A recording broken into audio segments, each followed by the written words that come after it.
আমার নাম প্রীতম। ইন্টার পরীক্ষা দিয়ে নানার বাড়ি বেড়াতে এসেছি। কিন্তু নানার বাড়ি আড্ডা এবং গল্পগুচ্ছ করার মতো আমার বয়সে কোনো ছেলেপোলা নাই।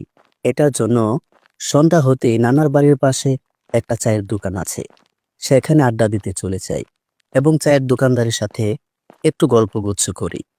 চায়ের দোকানদার আবার খুবই রসিক মানুষ, তাই তার সাথে কথা বলতে খুবই ভালো লাগে আমার। আর এর জন্য সন্ধ্যা হতেই তার দোকানে চলে যাই তার সাথে বসে আড্ডা দেওয়ার জন্য।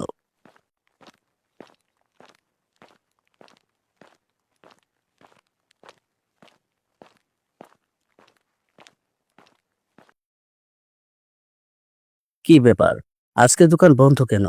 বুঝলাম না বিষয়টা। আচ্ছা, দোকানে যেহেতু এসেছি তাহলে একটু বসি, কিছুক্ষণ পর চলে যাব। দোকানটা বন্ধ দেখে আমার মনটা একটু খারাপ হলো। এমন সময় একটা অপরিচিত নাম্বার থেকে আমার ফোনে কল আসলো। তারপর আমি ফোনটি রিসিভ করে ফোনের অপার থেকে খুবই পরিচিত একটা কণ্ঠ শুনতে পেলাম।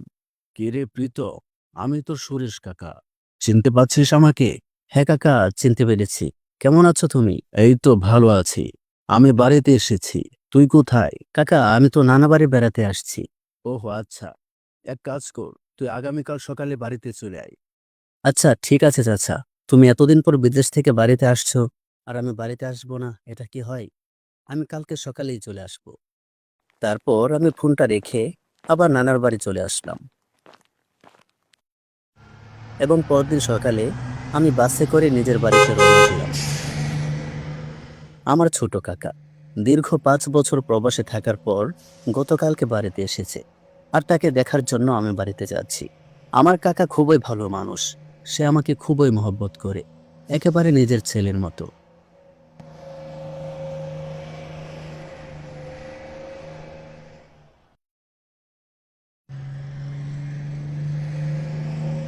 আমি বাস থেকে নেমে গেলাম। এখান থেকে 5 মিনিটের মতো হেঁটে গেলেই আমার বাড়িতে পৌঁছে যাব।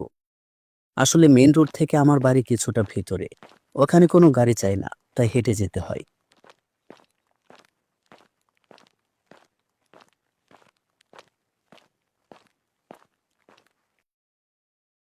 আরে এত দেরি হলো কেন? রাস্তায় কোনো সমস্যা হয়েছিল নাকি? না কাকা, কোনো সমস্যা হয়নি। কাকা, আমি খুব ক্লান্ত, একটু রেস্ট নিতে হবে আমার। হ্যাঁ হ্যাঁ, চল ভিতরে চল, ফ্রেশ হয়ে একটু ঘুমিয়ে নিবি। সন্ধ্যাবেলায় একসাথে বসে দুই চাচা এবং ভাতিজা মিলে গল্পগুচ্ছ করব, কেমন? আচ্ছা ঠিক আছে কাকা।